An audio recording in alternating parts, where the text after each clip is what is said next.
There have been some horrible ports of pro wrestling video games to different handhelds and consoles. Most of the Game Boy ports of pro wrestling games were not great. With those at least, we knew what we were getting. We didn't expect much because the Game Boy was not up to par with its counterparts and consoles. However, in 2017, we didn't expect to get a game as horribly optimized as WWE 2K18 on the Nintendo Switch. This port promised to bring the full wrestling experience to the Switch, but ended up being a total disaster. Let's explore what went wrong with WWE 2K18 on the Switch and why it's considered one of the worst ports of all time. When WWE 2K18 was announced for the Nintendo Switch, it was a moment of pure excitement for wrestling fans. The idea of having a full-fledged WWE game on a portable console was a dream come true. Imagine taking the WWE games on the go, playing through the epic matches, creating your rosters, diving in to the universe mode, and all of it in the palm of your hand. And the anticipation for this game was through the roof.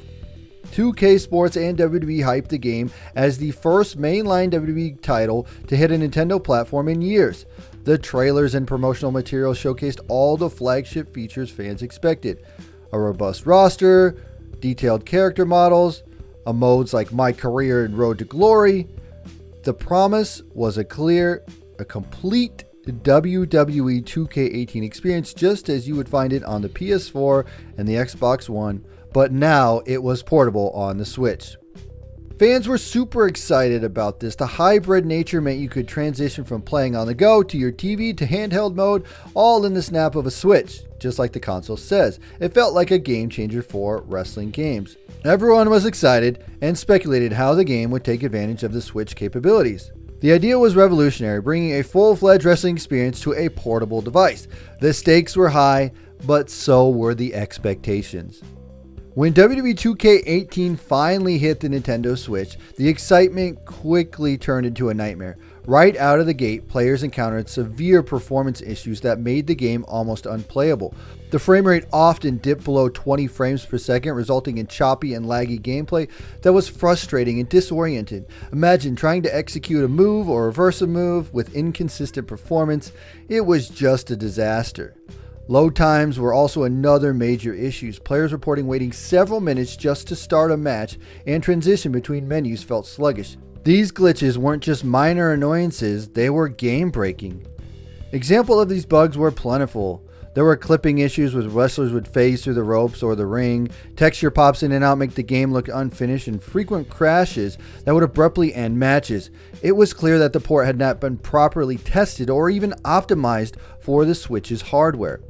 Online play was also heavily impacted. The lag was so severe that it rendered multiplayer matches almost impossible to enjoy. Players would see their opponents teleporting across the ring, and input delays made timing-based actions incredibly difficult. For a game that emphasized competitive play, this was a huge letdown. The reaction from the community was a swift and brutal one. Fans took to social media and review sites expressed their disappointment. Many felt cheated, having spent money on the game that was advertised as a complete version of WWE 2K18, but delivered far less. Review scores plummeted, with many calling it one of the worst video game ports of all time. The disappointment didn't end with the performance issues. WWE 2K18 on the Nintendo Switch also suffered from missing features and significant visual downgrade. Fans quickly noted that several key elements present in the PS4 and Xbox One versions were either scaled back or completely absent in the Switch port. Starting with the graphics, the difference was glaring. The Switch from the PS4, you could tell the graphics weren't the same. The character models on the Switch were less detailed, with low-resolution textures and fewer polygons. This resulted in wrestlers that looked less realistic and even more last-gen counterparts. The lighting and shadow effects were also simplified, leading to flatter and less dynamic visual presentations, and the downgrade made the game look less and feel significantly less polished. Graphical issues were rampant. Jagged edges were common due to anti-aliasing, textures often appeared blurry or pixelated, and the overall poor lighting made the game look dull. The crowd animations were reduced to the point where the audience looked lifeless, lacking the energy and realism found in the other versions of WWE 2K18.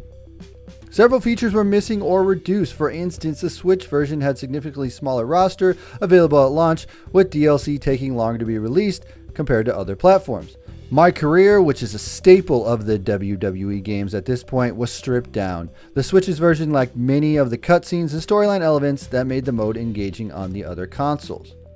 Customization options were also limited. The Creation Suite, known for its depth and variety, was scaled back too. Players had fewer options for creating and customizing their wrestlers, arenas, and championships. Additionally, certain match types that were present in the other versions were missing or significantly simplified in the Switch port. The variety that the fans had come to expect from the WWE games were sorely lacking.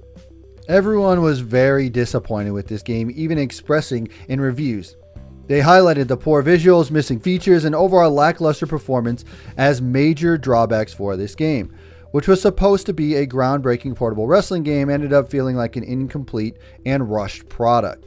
So what exactly went wrong with WWE 2K18 on the Nintendo Switch? Several key factors contributed to this debacle, turning what should have been a major win for portable wrestling fans into one of the biggest letdowns in gaming history. First, let's talk about the hardware. The Nintendo Switch, while innovated in the hybrid design, simply does not pack the same punch as the PS4 or the Xbox One. The Switch's limited processing power and memory meant that the development had to be significantly compromised to get the game running. These hardware limitations led to drastic reduction in gameplay fidelity and overall performance. The hardware differences were a major challenge. They had to scale back on texture, lighting, and even character models to make the game run on the Switch. Unfortunately, this also affected the game's stability and performance. Another critical factor was the rushed development and porting process. WWE 2K18 was initially designed for more powerful consoles, and the decision to bring it to the Switch came relatively late in the development cycle.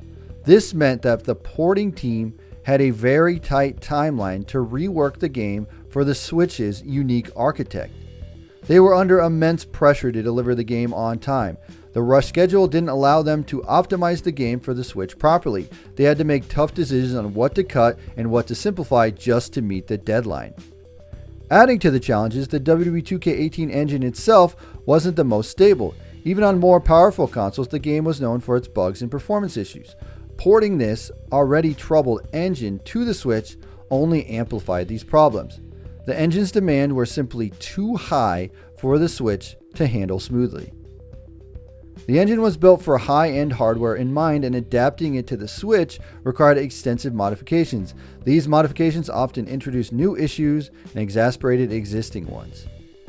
Lastly, the quality assurance and testing phase seemed to fall short. Many of these game-breaking bugs and performance issues should have been caught during testing. It's likely that the tight deadline and the resource constraints led to insignificant testing, resulting in a product that was really not ready to be released. In the end, WWE 2K18 on the Nintendo Switch serves as a stark reminder of the complexities involved in gaming development and porting your games. In a classic case of high expectations meets harsh realities, the allure of bringing a full-featured wrestling game to a portable console was undeniably exciting. The idea of playing the intense action and diving into the career modes on the go was something that fans had longed for. But the excitement fell dramatically short. The port was marred with a series of critical issues, from several performance drops, extended load times, game-breaking bugs, to significant graphical downgrades and missing features overall. It was clear that the game was not ready to be released, and at the end, the product felt more like an unfinished project than a polished game. The backlash from critics was swift and brutal. Headlines and reviews called it unplayable and a disaster, with many urging potential buyers to avoid the Switch version entirely. Players who were eagerly waiting for the game's release found themselves grappling with disappointment and frustration. So what can we learn from all this?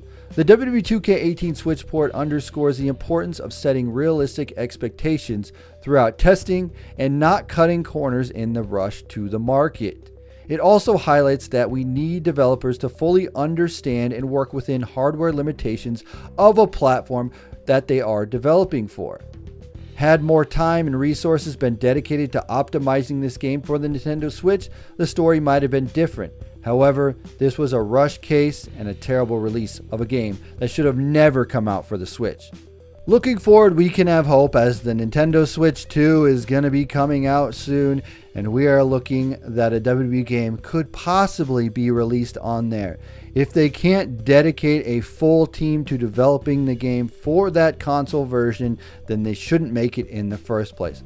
Let me know, guys, did you play WWE2K18 on the Nintendo Switch? What was your experience like, good or bad? And let me know all of your thoughts in the comment section below. As always, I'm TonyPizzaGuy. We will see you in another video.